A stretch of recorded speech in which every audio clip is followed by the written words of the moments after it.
Welcome back.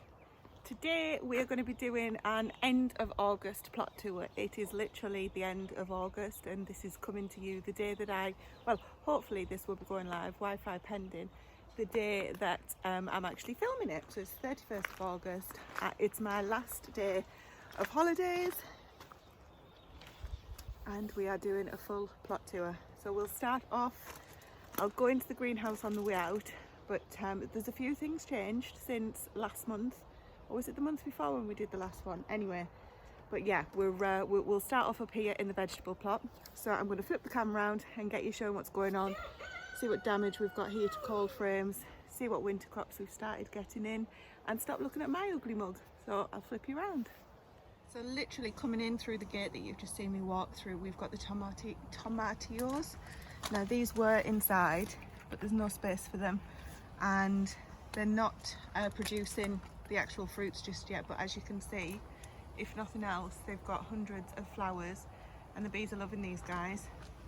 So we've got some of the tomatoes that we rescued. I'm going to get these off and just ripen them in the rest of the house because they're just looking really unhealthy now.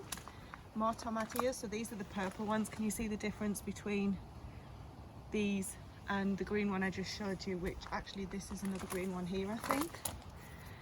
So they don't have the purple vein. This little bed here has only got a couple of lettuce left in it, so I'm going to get that restocked. And I keep forgetting about this one. Oh, there's my secateurs. Been looking for those.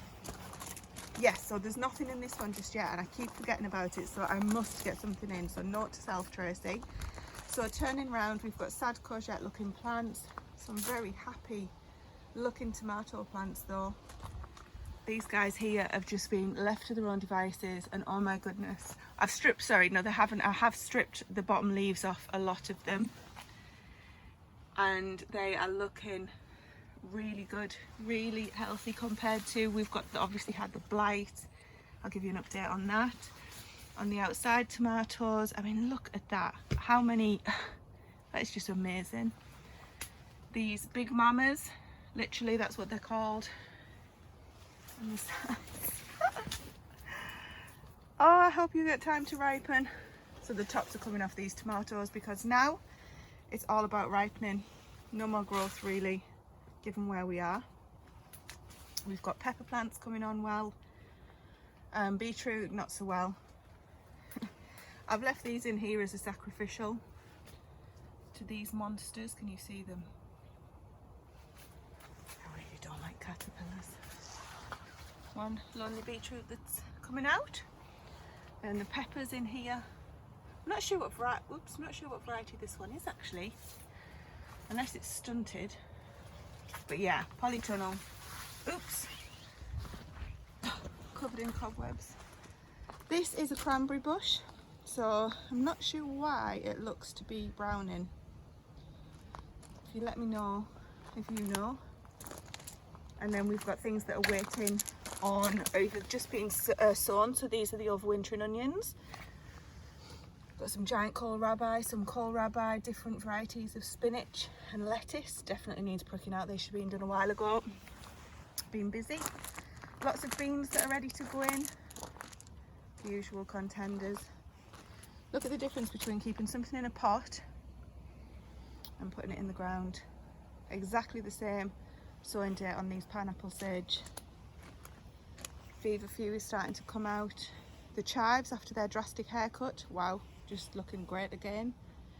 And then in here, this is where we had the Kelsey onions and the Wilco bought onions, which have all been great, now in storage. And we've replaced it, there's net over these, with winter brassicas. And the leeks that I put in, coming on really well. A couple of bean pods there, bean plants that I've left in. The Utah celery, these were planted late. And are coming on nicely, very nicely. I've harvested all of the potatoes that were in the buckets. Wasn't a great yield, to be honest. The best ones that I had were over in the big container, which I'll show you in a minute. These carrots, They're actually, I've had a few.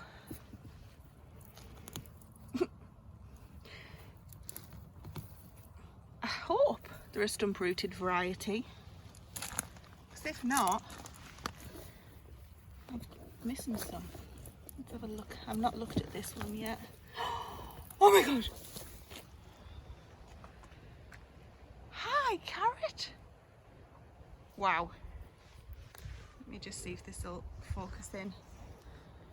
That's awesome! Oh my god, genuinely surprised and very pleased. Looks like they're probably ready for harvest as well. Take that one with me. Okay, so here, this is the sage plant with its nettle friend, and the thyme. I want to do a really big harvest of these, get them in the house. The lavender have actually finally established and are looking great, so I'm going to get these in the greenhouse over the winter. I'm going to keep those for next year. I want to do some like dried, not just the teas. I know I always go on about the teas, but also plants for, you know, nice smelly things for gifts for Christmas. And Stephen says don't bother, people don't appreciate it, but if nothing else I like doing it. Look, we've got our first bramble. This is quite a small producing plant, as in the brambles are small, or blackberries. This one here that we tied up, I can't remember if I had that on video tying it up, but it's actually some really strong string to tie this monster up. But they're just not huge this year, the brambles. Maybe it is the varieties. I'm used to the wild ones where you get loads. Cockerel agrees. That's a baby cockerel, can you tell? Learning to crawl, learning to crawl. Right, this is the carrot bed that I tell you about every time. You won't believe that we've had like 2 or 3 harvests from this already, so I've clearly sown it too thickly. The chicory that was in the middle is gone. Got rid of it, chickens loved it. We've got winter brassicas in there, kale plant. There was actually 3 kale plants, which is why I don't think that one was doing too well. So when I looked, there was 3, so I've taken 2 out. The chickens enjoyed that too. A few Swiss chard here. Very pleased with these guys because they didn't look like they were doing very well. Don't worry about the holes, we can share. Now this is the container that's got the leftover potato roots in it. So this potato, this was the Alouette variety, and oh my goodness, it was amazing. Definitely growing those again next year.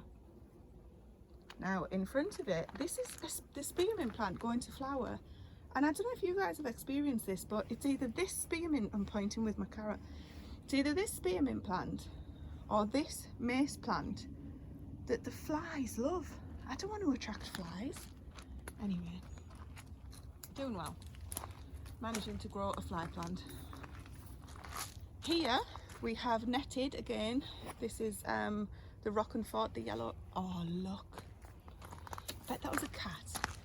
Blooming cats keep coming and you know what in there. Oh, 2 less plants, but anyway, that's why you plant more. Pick my carrot back up, can't lose that. Yeah, these are doing well, really pleased. I think they're a dwarf variety, well at least that's what it says they are, so I hope they are. And the spinach, winter spinach, and the beetroot, all taken root, doing really, really well. Haven't had the heart to take those broccoli out just yet because they keep coming back. They're like, please don't take me out, I'll feed you, I'll feed you. Sorry if I sound a bit delirious on this one. I've had a couple of weeks off and I think I'm holiday drunk. Not literally, well, maybe literally. This bed over here, in fact, let's go and have a look together. Down the overgrown pathway and around the back. Oh, actually I'll show you in there as well because we've done some work. Not too good. It's the shade, I think, and the comfrey. Do you remember I chopped this comfrey back? It's nearly as big as me again. This bed's just a bit of a wait for it to die off and figure it out in December kind of bed now. And this here is just, it's on Stephen's list, bless him. Can you see? This is, oh, hang on, if I go backwards, maybe you can see. So this is a post, and this is not supposed to be this low, so this doesn't help. It's just totally taken over. I'm not allowed to use the tool that chops that down because he says I'm lethal with it. Anyway, what I want to show you in here, which I don't think I normally show, through the gate, the chickens have been moved. I'm just eating a fly. Chickens have been moved, and the apple trees have been summer pruned. Now the reason that this one's still got this huge bit here is because it's got some really good apples on it. Can you see? I'm not sure if the camera's picking that up.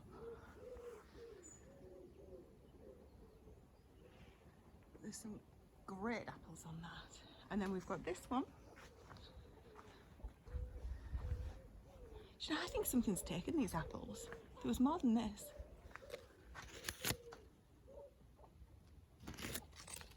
But yeah, so this place, whole place here, has got fruit trees in it, and we've had to take back some of the other trees because it just was crowding everything out. Now this is a damson that's just not doing very well this year. I don't know if you've got like, the noise you can hear is the chickens. They've heard me. They're up against the fence looking at me. Have you had damsons this year? I mean, we were foraging yesterday for some. There's a few up there. And I got stung by a wasp. In fact, I think it's still in my leg because it woke me up during the night. I can't see anything. This tree here, I think, must be slightly more open to the elements than the others because it hasn't had a single apple on it this year. I think it's had, I think it got nipped by the frost. Phew. And this plum tree, not sure. Look, you see, it's just dying. What's the matter with it? Any ideas, anyone? Needless to say, there's no plums on it. Anyway, we unearthed this huge red currant bush. We knew it was there, it's just it was covered by all the nettles and things. Right, so that's the back of the veg plot, so we're going to go back in there now. Trying to do this in one shot so there's as little editing as possible. So apologies if it doesn't work out very well. Right, that's closed, back along the path.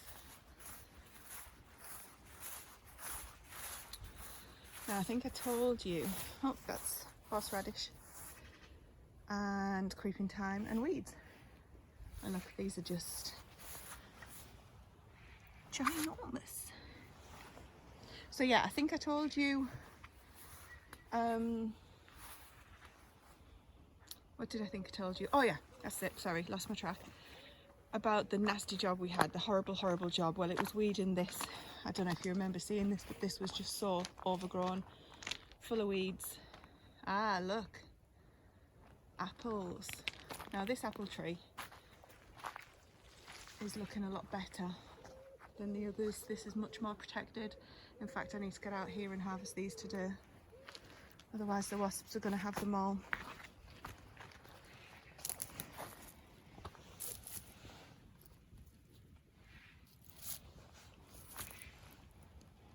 I turned an apple over once and it had like 10 wasps in it, and it always makes me, yeah, you can see we're starting to lose them.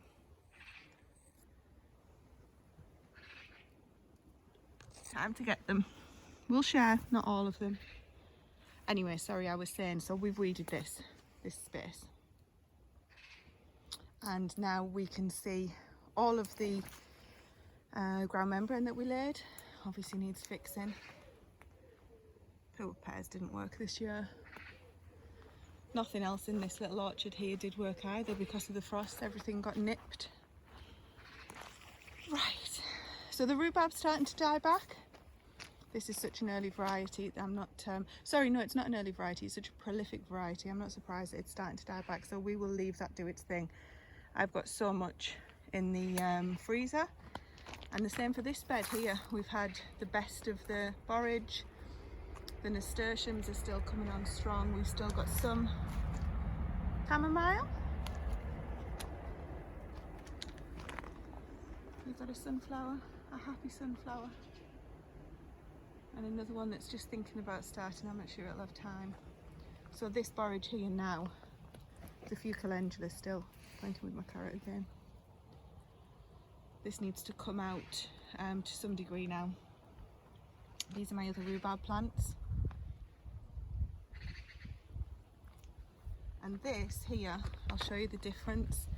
This is obviously planted in the ground. It's a perennial kale, and there's another one over in that bed that's planted next to the hedge. And because it's next to the hedge and it's more shaded, less moisture, the difference is unbelievable. There is a creeping thyme beneath those, between those weeds. And look at this. This is flipping raspberries from there. As if you've watched this before, you know I hate those raspberries. Anyway, a rosemary. I had a good prune of this, cutting of this the other day, so we've got lots of rosemary drying.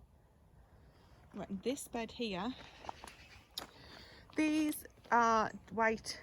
They don't sting. White nettles. They don't sting, and I've battled with them for so many months now. I've decided the bees love them that much. I'm just going to let them grow. They don't sting me, so they can stay. Now look at this. I'm going to have to put the carrot down for this. How amazing is that?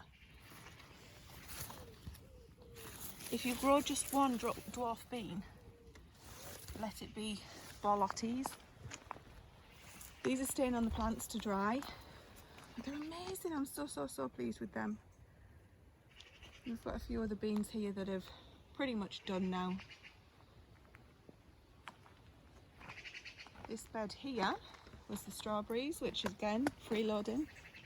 Got very little to nothing off them this year, but the nasturtiums have been great. And I have noticed that a lot of the nasturtiums have had black fly on them, so hopefully they are sacrificial plants, shall we say, and keeping it off other plants. Do you remember the squash?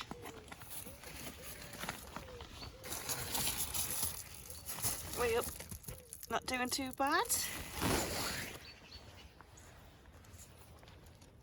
Yeah, these beds, I've put some winter brassicas in next to the borlotties, and this is the bed that I'm working on at the minute, as you can tell. These are the spuds I've just had out. We've got some brassicas in, a couple of beetroot harvested, and then, does anybody know Siberian onions? How does that work? Everlasting. How can they be everlasting if I take them out or if I harvest them? Jerusalem artichokes there, not supposed to be there, but come back whether you like them or not. And then my teepee of beans has completely fell over and I can't get it back without undoing it all, so I've actually just decided to leave it and we will harvest what we can. I think these are the Greek gigantes. We've got some Swiss chard that I'm working on as we speak. Raw potatoes, quickly curing. Now that, excuse the weeds, real life gardening, that is the other perennial kale that was put in at the same time as the one I've just shown you. Now take a look, the example that you can see what I mean. These three kalet plants, again, were put in at the same time, and because they're next to this big box hedge, I think these guys are not getting as much water as this one. Don't know, interesting though. Let me go back over here.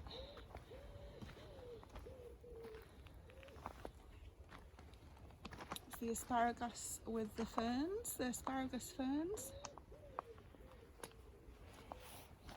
A few things are ready to come out here. That was the is it endive, I think that's called. Taking some carrots out of here. These guys here are all parsnips. Should we have a look? After the carrot success, should we see what there is in here? Oh, wowzers! Look at that! Oh my goodness me! You stay there. Cool. This is leaf celery.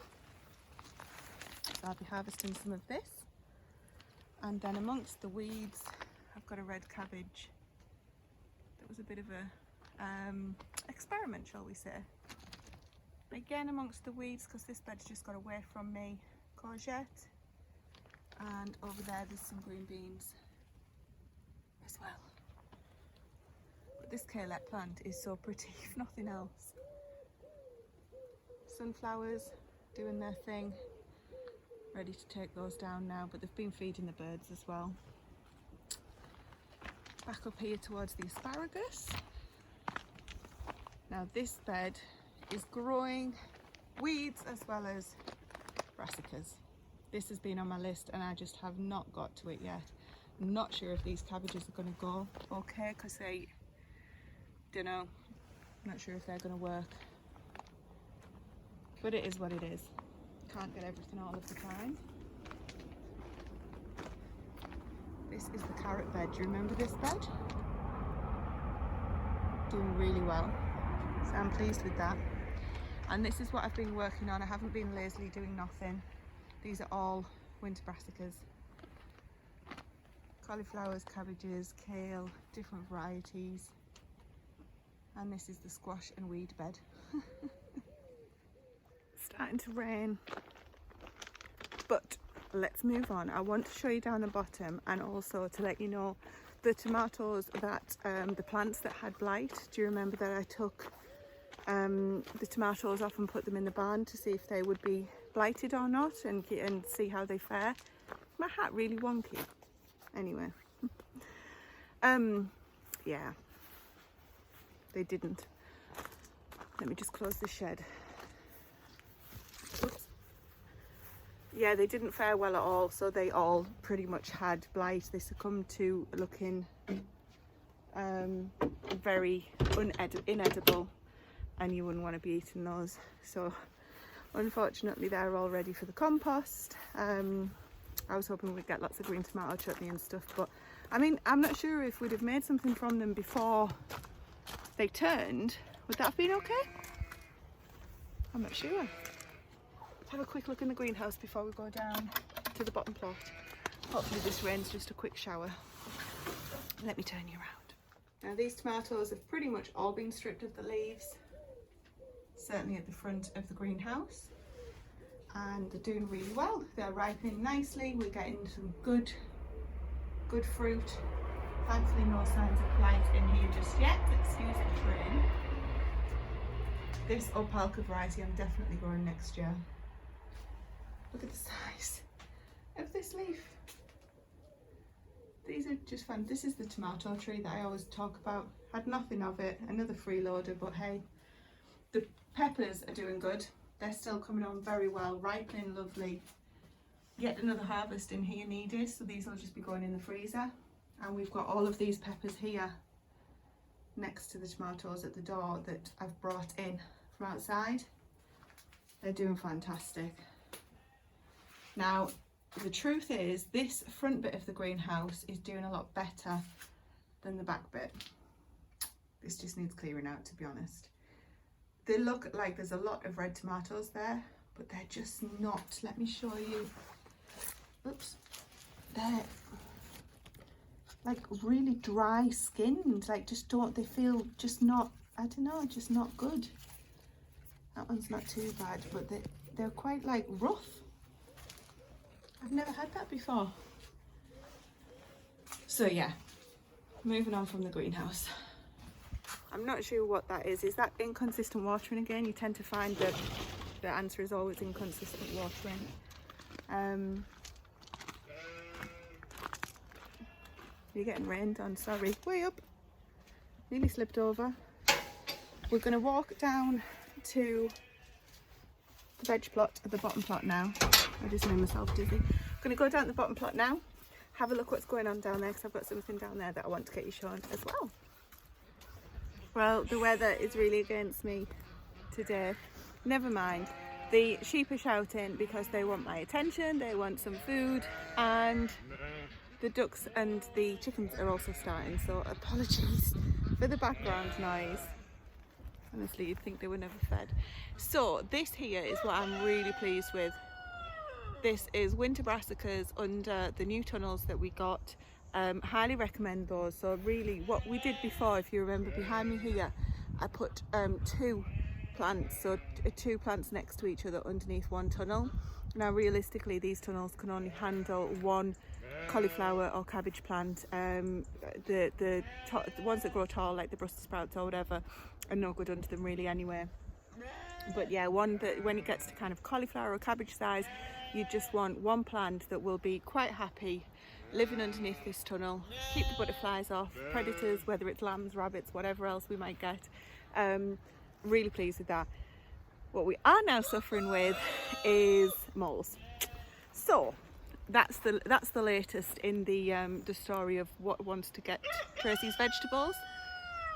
And never mind, it's working fine. So what I've done here is I've literally had some extra compost just from B&Q, and I've just laid it on top of, we harvested a load of potatoes from this area and they were really good considering. I'm really pleased with those. We're going to get those weighed because I'll do a total weight for all of this area, so I know for next year. And yeah, these are doing really well. Where the potatoes were, these are winter brassicas as well, so we just want to see how they'll get on. This rain's really picking up. The outside tomatoes down here, outdoor tomatoes, are doing fantastically given all of everything that they've been through. So there's quite a few there that I can harvest and get in. No sign of blight on those just yet. At least I don't think it is. There's discoloration, but I always get discoloration on them. These couple of rows of brassicas, some are ready to pick bits off. I'm sure that I saw broccoli when I was in here. Yes, look, can you see how many chins?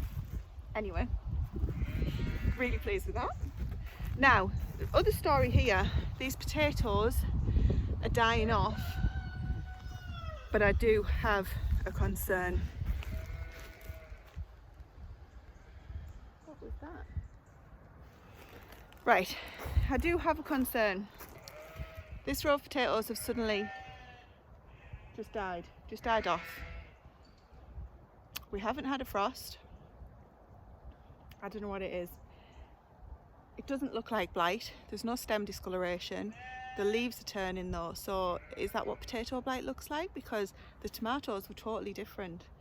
Anyway, what I'm going to do, I wanted to leave these until September before I cut them, because the flowers were still out. They look super lush and green literally 2 days ago. But what I'm going to do is chop the stems, leave the tubers underneath, but have a check of one or two of them just to see if they've got any form of blight on them. Hopefully not, but yeah, I mean, given what we've had up the top, it's quite possible really, isn't it? So this is a huge, are these 70-foot rows? I think 75-foot rows. So we've got 3 75-foot rows of potatoes, which if you've been following us for a while, you'll know that originally we struggled, one, to get them in the ground because the ground was so hard. 2, when we did get them in, the rats or whatever it was chewed them, got them seed potatoes chewed up. And 3, then the lambs got in and destroyed a lot of the crops that we had. So anything that we get from here will be very much appreciated. Right, let's have a look at what's going on the other side.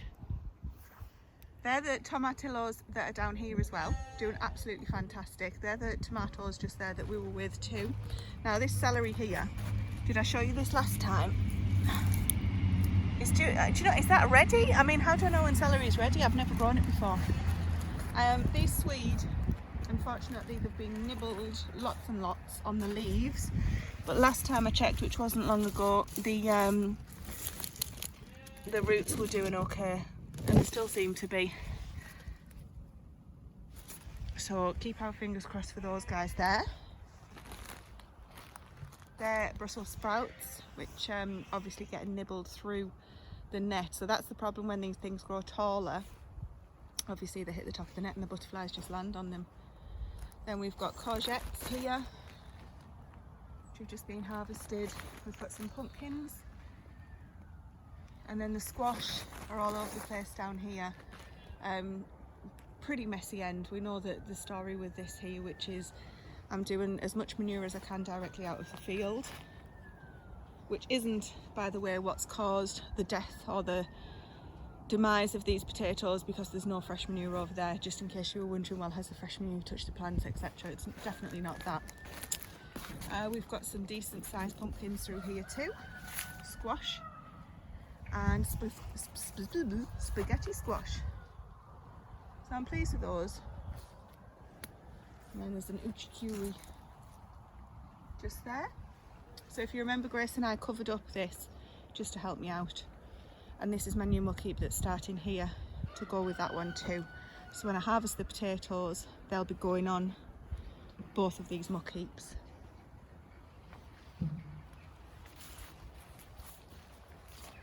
There's a squash around here, so there it is.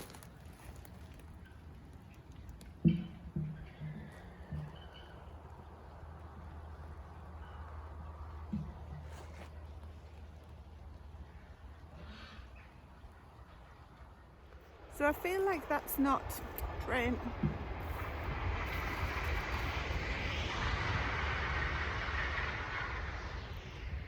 So I feel like although we're supposed to be in kind of late summer, I guess it's all concentrating on getting the winter brassicas in and making sure that we've got plenty. We're not putting anything to bed really. I don't feel like we've peaked with this garden or any of the gardens this year. I feel like we're still waiting to get going, and so I don't think I could not plant for the winter, because I just would feel as though we just missed out completely this year. So we've had some fantastic vegetables come in, as you know, with the peppers and some of the potatoes that I really didn't expect. Even though the tomatoes have struggled, we've had some fantastic tomatoes. He's a helper. But yeah, I just feel as though we've not actually got going. So couldn't not plant the winter stuff, as I say, so really concentrating on getting those in. Want to make sure that we've got lots of winter lettuce and things as well, but spinach is a big one for me.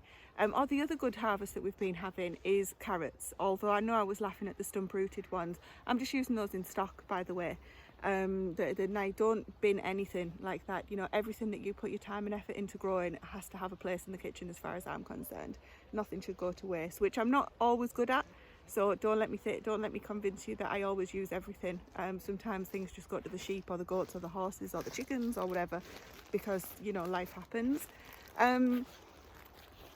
But yeah, I think concentrating, looking towards the future, concentrating on what's happening in the winter and through the Hunger Gap, and making sure that we've got as much planted as we can, and not worrying too much about the kind of year it's been. I don't think we've come across anybody yet who hasn't had some form of strange happenings, with the tomatoes or with the potatoes or with black fly on the different broad beans and things like that. And just, yeah, I'm not going to get hung up on that. It's time to look to the future and keep on harvesting what we've got. And I hope that this video gives you a little bit of insight as to what we've got going and growing here, and just that we're planning for the future and just keep on trucking, even though it's a little bit disheartening when not everything works out. So this is my August plot tour. I hope you've enjoyed seeing what we've got going on. Sorry about the rain, sorry about the slightly grey and miserable day, but that's real life, isn't it? I can't do it when it's sunny all the time. Take care, guys. Bye for now.